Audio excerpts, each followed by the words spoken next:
Hello दोस्तों, स्वागत है आप लोगों का आपके अपने यूट्यूब चैनल में। आज हम आपके लिए लेकर आए हैं BTUP के 6 सेमेस्टर की इलेक्ट्रिक ब्रांच, जो कि इलेक्ट्रिकल ब्रांच है, उसकी जो है मोस्ट इम्पोर्टेंट क्वेश्चन, जो कि 6 चैप्टर होने वाला है। और चलिए शुरू करते बिना देरी के। और अब हम बात करेंगे पोल्स के बारे में, ठीक है। पहले तो जान लेते हैं कि कौन कौन से इक्विपमेंट जो हैं लगे होते हैं, ठीक है। Instrument of overhead line, over under distribution line में कौन कौन से जो भी हैं इंस्ट्रूमेंट लगे होते हैं, ठीक है। वैद्युत लाइन को लंबी दूरी तक ले जाने में या वितरित करने में, वही वितरित यानी डिस्ट्रीब्यूशन, ठीक है, करने में जो लाइन प्रयोग की जाती है उसी को डिस्ट्रीब्यूशन लाइन कहते हैं। ओवरहेड लाइन जो है डिस्ट्रीब्यूशन लाइन कहा जाता है, ठीक है। और इसमें कौन कौन से कंपोनेंट होते हैं ये देखिए। एक तो लाइन सपोर्ट होता है, क्रॉस आर्म होता है, क्लैंप होता है, ब्रैकेट होता है, लाइन इंसुलेटर होता है, लाइटिंग अरेस्टर होता है, अर्थ वायर होता है, और बर्ड गार्ड होता है, और स्टे अरेंजमेंट होता है, ठीक है, स्टे वायर, और जंपर्स होते हैं, और प्रोटेक्टिव वायर्स होते हैं, ठीक है। अब भाई इनके बारे में थोड़ा थोड़ा जो है जानेंगे, ठीक है। अब लाइन सपोर्ट का कार्य कंडक्टरों का को सहारा, मतलब लाइन सपोर्ट होता क्या है, ठीक है भाई। खंबा जो है, खंबा पर जो है, खंबे के सहारे पर इंसुलेटर लगे हैं, ठीक है, और इंसुलेटर लगे हैं, और क्रॉस आर्म भी उसी पर स्थापित है, और जो भी वायर है, कंडक्टर है, वो भी उसी से, समझ लो इंसुलेटर से बंधा हुआ है। लेकिन इंसुलेटर किससे बंधा हुआ है? खंबे से बंधा हुआ है ना, पोल से।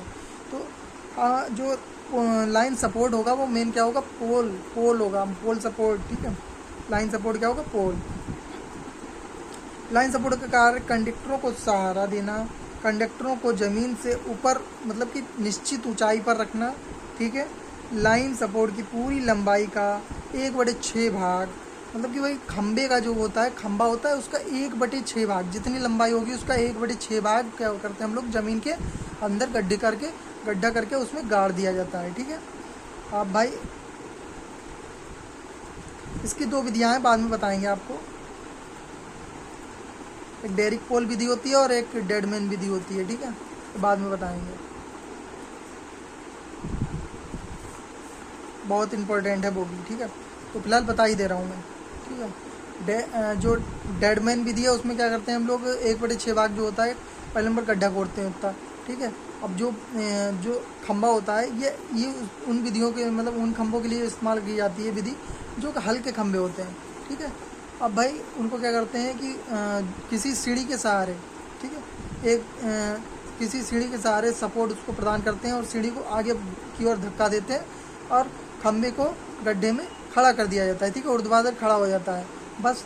और फिर उसका क्या करता है, उसका जो स्ट्रक्चर है वो बना देते हैं, ठीक है, और बस वो खड़ा हो जाता है, और बाकी उस पर जो भी स्थापित करना है कर दिया जाता है।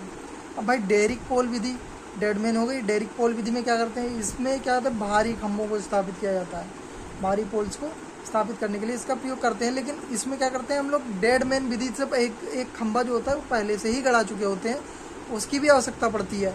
उसमें एक गिरनी लगी होती है, ठीक है, एक गिरनी लगी होती है।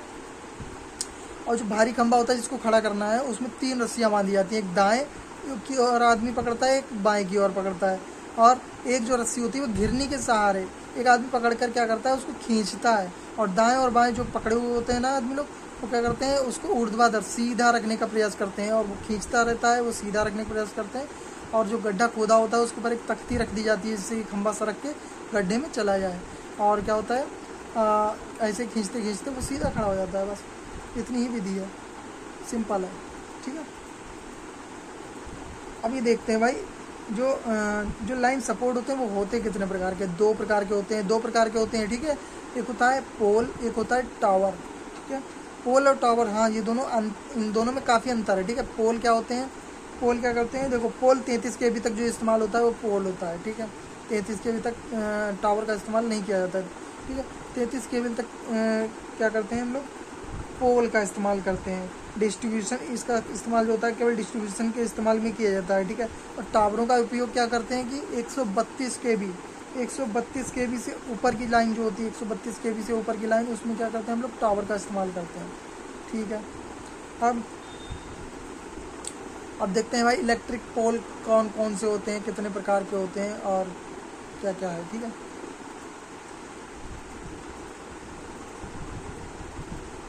पहले नंबर देखेंगे इलेक्ट्रिक पोल के बारे में, ठीक है। ये पोल स्मॉल वोल्टेज मतलब कि कम वोल्टेज के लिए इस्तेमाल में लाए जाते हैं, ठीक है, वही 33 kV तक, ठीक है। और इस लाइन को सपोर्ट प्रदान करते हैं, ठीक है। ये कितना प्रकार के होते हैं? एक तो होता है वुड पोल, ठीक है। एक वुड यानी लकड़ी का पोल होता है, जो लकड़ी का खंभा, उसको कहते हैं वुड पोल, ठीक है। एक होता है वुड पोल, एक होता है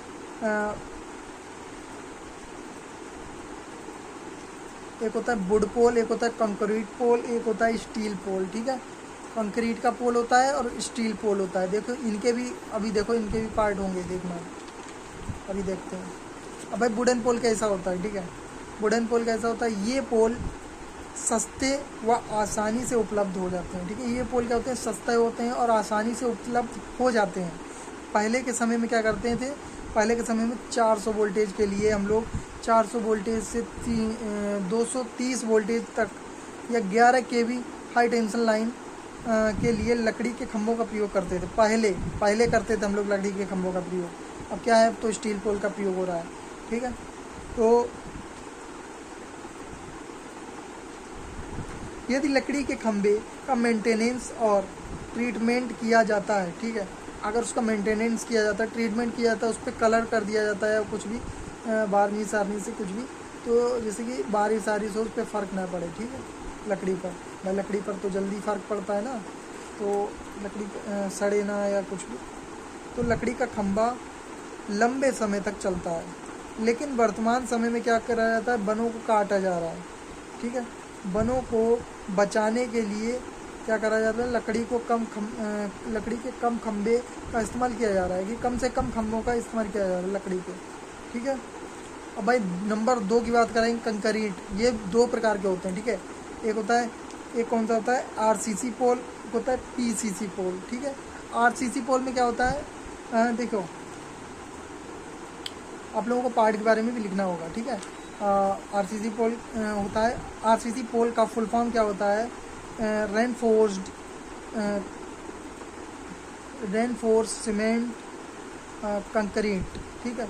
रेनफोर्स सीमेंट कंक्रीट होता है, ठीक है। सीमेंट पोल में यह सबसे ज़्यादा इस्तेमाल होने वाला पोल होता है।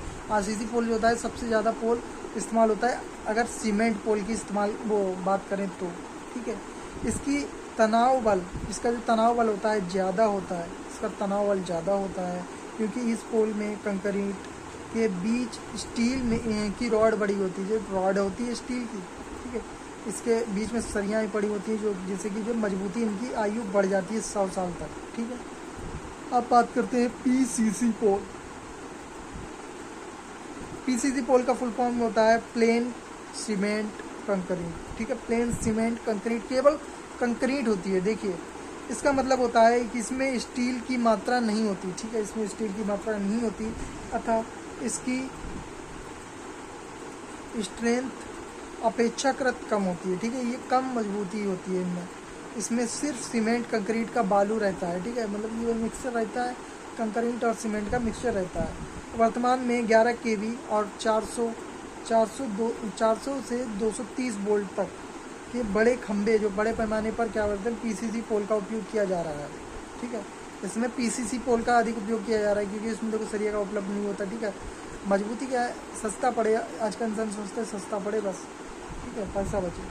इसके अलावा 33 kV की हाई टेंशन लाइन में PCC पोल का भी उपयोग होता है, ठीक है। इस प्रकार के पोल वुडन पोल में महंगे होते हैं भाई। इस प्रकार के पोल वुडन पोल में भाई, लकड़ी जंगल में क्या है, लकड़ी काटी और उसका पोल बन गया, और इसमें क्या है भाई, कंक्रीट होता है, महंगी पड़ती है, ठीक है। अब इस तरह के पोलों का जीवन जो होता है वो लंबा होता है, मतलब कि लकड़ी के पोलों से ज़्यादा लंबा होता है, ठीक है। और मेंटेनेंस की लागत कम होती है। PCC पोल को स्ट्रेंथ लकड़ी के खंभों की तुलना में, लकड़ी से कंपेयर किया गया ना भाई, RCC से तो कम है मजबूत, लेकिन लकड़ी के खंभे से, वुडन पोल से तो है मजबूत, ठीक है। क्या करते हैं, उसकी तुलना में अधिक करते हैं, ठीक। वुडन पोल की तुलना में इसका उपयोग अधिक करते हैं, लेकिन स्टील के खंभों की तुलना में कम करते हैं भाई। स्टील आजकल आप कहीं भी देखना, शहरी इलाकों में क्या होता है, स्टील के खंभे लगे हैं, हर जगह स्टील के खंभे लगे हैं, बाकी गांव के क्षेत्र में चले जाइए, गांव में आप लोगों को मिलेंगे, ठीक है। पीसीसी पोल, आरसीसी पोल, ठीक है।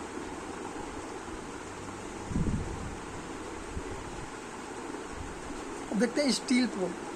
भाई देखो, हम लोगों ने देख लिया कि कंक्रीट पोल, इसके भाग क्या हैं, ठीक है, कौन कौन से हैं। आरसीसी हो गया, पीसीसी हो गया, ठीक है। अब भाई हम लोग देखेंगे स्टील पोल, इसके भी भाग हैं, ठीक है। स्टील पोल एक होता है रेलवे पोल, ठीक है। स्टील पोल में रेलवे पोल आ जाता है, टबलर पोल आ जाता है, और सॉलिड पोल यानी ठोस पोल, ठोस खंभा, ठीक है। अब रेलवे पोल क्या, अब ये रेलवे पोल का क्या इस्तेमाल होता है, देखो रेलवे पोल का इस्तेमाल रेल लाइन पर किया जाता है, ठीक है। जो रेल लाइन होती है वहाँ पर रेलवे पोल का इस्तेमाल किया जाता है। इसके द्वारा रेल इंजन को जो सप्लाई दी जाती है, और साइड में लगे होते हैं ना पटरियों के, वो रेल पोल होते हैं, ठीक है। अब ट्रेन को सप्लाई दी जाती है, ठीक है, इसके सहारे, जो आप चित्र में देख भी सकते हैं, जो भी इसे लिक्विड पोल भी कहा जाता है, इलेक्ट्रिक पोल भी कहा जाता है, इलेक्ट्रिक, ठीक है। स्टील टबलर पोल वही देखते हैं। पर टबलर पोल लोहे का मोटा ऐसा पाइप नुमा होता है। टबलर पोल क्या होता है, लोहे का मोटा होता है और पाइप नुमा होता है, लेकिन इसकी मोटाई हर जगह सबसे सेम नहीं होती, ठीक है। मतलब कहीं पर कम मोटा होगा, कहीं पर ज़्यादा मोटा होगा, ठीक है। टबलर पोल, इसकी मोटाई नीचे सबसे ज़्यादा और ऊपर सबसे कम होती है। जैसे कि आप रोडों पे देख रहे होंगे, हम नीचे साइड में ज़्यादा मोटा होता है, ठीक है। हालांकि होता मतलब कि होता खोखला ही है अंदर से, लेकिन नीचे से मोटा होता है, ऊपर जाते जाते पतला होता जाता है, ठीक है। खम्बा, ये शायद टबलर ही पोल है, ठीक है, टबलर पोल ही है, ठीक है। अब भाई लकड़ी के खंभों और कंक्रीट के खंभों की तुलना में स्टील टबलर पोल का भार वहन क्षमता बहुत अधिक होती है, ठीक है। इसमें क्या करते हैं, हाई टेंशन 33 kV तक की आप लोग प्रयोग कर सकते हैं, ठीक है, 33 kV तक। अब क्या होता है, यदि पावर मेंटेनेंस किया जाता है तो ये पोल, यदि पावर का मेंटेनेंस किया जाता है तो ये पोल अधिक समय तक चलते हैं, ठीक है, अधिक समय तक चलते हैं। लेकिन कॉस्ट अधिक होने के कारण पोल का उपयोग धीरे धीरे कम होता जा रहा है। इनकी कॉस्ट अधिक होती है भाई, जाहिर सी बात है, स्टील का है तो कॉस्ट तो अधिक होगी, ठीक है। इसका पोल का उपयोग जो है 11 kV से 33 kV तक लाइन में किया जाता है। यह पोल रोड लाइट या स्ट्रीट लाइट के लिए, अरे ये जो है रोड लाइट में नहीं होता है, हाईवे हो गया, वहाँ पर लगे होते हैं, मरकरी लगी होती है, वो पोल होते हैं टबलर पोल, ठीक है। और बाकी जो इलेक्ट्रिक पोल होता है हम लोगों का, ठीक है, बाकी जो इलेक्ट्रिक टावर है उसकी बात करते हैं हम लोग। टावर क्या है, ठीक है। टावर देखो, टावर भी बहुत से प्रकार के होते हैं, इनके जो है स्थापित करने की भी जो विधियाँ बहुत सी हैं। कहीं कहीं तो भाई क्या करता है, पहले ज़मीन पे असेंबल कर लिया जाता है, फिर उसके जो पार्ट होते हैं, पार्टों को असेंबल कर लिया जाता है गिनती से कि 1 2 3 4 ये ऐसे लगेंगे, और फिर क्या करते हैं, टावर को स्थापित कर दिया जाता है, नट बोल्ट के द्वारा टाइट कर दिया जाता है, ठीक है। और कभी कभी ऐसा होता है पूरा खंभा नीचे ही जो है स्थापित कर लिया जाता है, पहले मतलब जोड़ लिया जाता है, फिर बाद में उसे सीधा खड़ा कर दिया जाता है, ठीक है। और ये भी होता है कि भाई एक पार्ट जा रहा है क्रेन के सहारे, और ऊपर साइड में जो लोग हैं चढ़े हुए हैं वो लोग टाइट कर रहे हैं, ठीक है। और एक हेलीकॉप्टर के जरिए भी पूरा टावर कहीं और पे मतलब वो जोड़ा गया, और उसे स्थापित कहीं और पे करना है, तो टावर के वो हेलीकॉप्टर के सहारे जो है उसे उठा के वहाँ पर स्थापित किया जाता है, ठीक है। अब टावर होता क्या है, इलेक्ट्रिक टावर आप लोगों ने देखा हो खेतों में लगे हैं, जहाँ पर हाई वोल्टेज होती है, हाई और एक्स्ट्रा हाई वोल्टेज जो रहती है चलती है, ठीक है, बहन होती है, तो वहाँ पर टावर का इस्तेमाल किया जाता है, ठीक है। तो स्टील के होते हैं, जिससे कि जंग ना लगे। जब हम हाई टेंशन वोल्टेज के ट्रांसमिशन की बात करते हैं तो हमें इसके लिए पोल नहीं, टावर की आवश्यकता पड़ती है, और इस टावर को इस्तेमाल के लिए जो होते हैं एक एंगल बने होते हैं, उनमें एंगल नुमा होता है, जिससे कि जो है उनको नट बोल्ट की सहायता से टाइट कर दिया जाता है। काफ़ी मतलब कि ये सब चेक करना चाहिए कि टाइट होने चाहिए, लूज़ नहीं होना चाहिए, ठीक है। हम लोगों ने देखा होगा कि कैसे टावर की मदद से कंडक्टर को ले जाया जाता है। ठीक है, टावर का उपयोग 132 kV से ऊपर के लिए किया जाता है। ठीक है, वोल्टेज के लिए ट्रांसमिट करने के लिए किया जाता है। हम लोग एक बात ज़रूर नोटिस किए होंगे कि जो टावर लगे होते हैं वह अलग अलग प्रकार के होते हैं। हाँ, ये तो होता है। ठीक है, ये टावर 230 वोल्ट से अधिक ट्रांसमिशन लाइन के सपोर्ट के लिए प्रयोग किए जाते हैं। इस टाइप के जो टावर होते हैं एल्युमिनियम या स्टील के बने होते हैं। ये हैवी इलेक्ट्रिक कंडक्टर, मतलब कि हैवी इलेक्ट्रिक कंडक्टर को मजबूती से मिल सके, ये समझे। तो इलेक्ट्रिक कंडक्टर होता है उनको हैवी मजबूती, मतलब कि अधिक से अधिक मजबूती मिल सके, उनको बहुत भारी होते हैं भाई, दूरी पर, और जो होता है उनका झोल अधिक होता है। ठीक है, और अधिक ऊंचाई पर होते हैं। उनको कई भागों में बांटा गया है। देखो, सेल्फ सपोर्टिंग टावर और स्टेट टावर। ठीक है, अब दोस्तों ये वीडियो यहीं पर रोक देते हैं, और ऐसी वीडियो देखने के लिए मेरे चैनल को सब्सक्राइब कर लिए। ऐसे ही क्वेश्चंस को, इम्पोर्टेंट क्वेश्चन को हम डिस्कस करेंगे नेक्स्ट वीडियो में, और ये वीडियो आप लोगों के लिए बहुत ही इंपॉर्टेंट होने वाली थी। और आगे जो वीडियो है देखने के लिए मेरे चैनल को सब्सक्राइब कर लें, बेल आइकन को प्रेस कर लें। मिलते हैं नेक्स्ट वीडियो में, जब तक के लिए बाय बाय।